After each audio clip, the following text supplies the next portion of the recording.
বিশ্বনবী মুহাম্মদ রাসূলুল্লাহ সাল্লাল্লাহু আলাইহি ওয়াসাল্লামকে বেশি ভালোবাসতে পেরেছি না। যদি তাই পারতাম তাহলে আজকে তার অবশ্যই অনুপ্রাণিত হয়ে এই জগতের এই পৃথিবীর এই অবস্থা হতো না, কথা ঠিক কিনা? আমরা তো ভালো ভালো লোকের মেয়ে নবীজি সে কথাও শিক্ষা দিয়েছেন, মানে হাব্বা সুন্নাতি ফাকাদা হাব্বানি ওমান আহাব্বানি কানা মাই ফিল জান্নাহ। নবীজি বলেন যে আমার আদর্শকে ভালোবাসবে সেজন্য আমাকেই ভালোবাসতো, আর যে আমাকে ভালোবাসতে পারলো সে আমার সাথে জান্নাতে থাকবে। তোর বলেন সুবহানাল্লাহ। আমার বন্ধুরা, আমার হযরতে মুহাম্মদ রাসূলুল্লাহ সাল্লাল্লাহু আলাইহি ওয়াসাল্লামের সামনে একজন সাহাবী এসে বলল, ইয়া রাসূলুল্লাহ কিয়ামত কবে? আল্লাহ নবী সাহাবীর চেহারার দিকে তাকিয়ে বললেন, ও আল্লাহর নবী সাহাবী, তুমি কিয়ামতের খবর নিতে এসেছো, তুমি কিয়ামতের জন্য কি সংগ্রহ করেছো?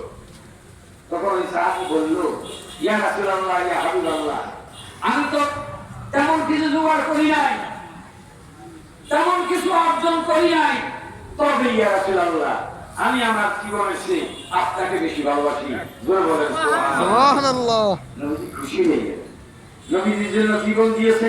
উহুদের ময়দানে একদম সালমা করে একজন সাহাবী, মহিলা সাহাবী, যুদ্ধ চলছে, সেখানে হযরত আমির হামজা রাদিয়াল্লাহু তাআলা শাহাদাত বরণ করেছেন। 70 জন সাহাবী শাহাদাত বরণ করেছেন। আল্লাহ রাসূল একটা গর্তের কাছে দাঁড়িয়েছিলেন। আল্লাহ রাসূলের কাছে মাত্র 6 জন লোক, 6 জন সাহাবী তাকে বেষ্টনী করে আছে। এই সময় সূরা কালামে এক ব্যক্তি এসে রাসূলুল্লাহ সাল্লাল্লাহু আলাইহি ওয়াসাল্লামের তলোয়ার মেরে দিয়েছে, শত্রু পক্ষ।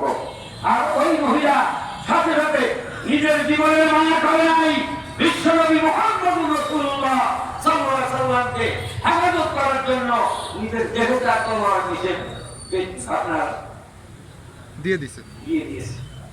তারপর রাসূল সাল্লাল্লাহু আলাইহি ওয়াসাল্লাম তার হেলমেটটা সাইড খন্ড হয়েছে, মাথার মধ্যে 4 ইঞ্চি তলোয়ার ঢুকে গেছে।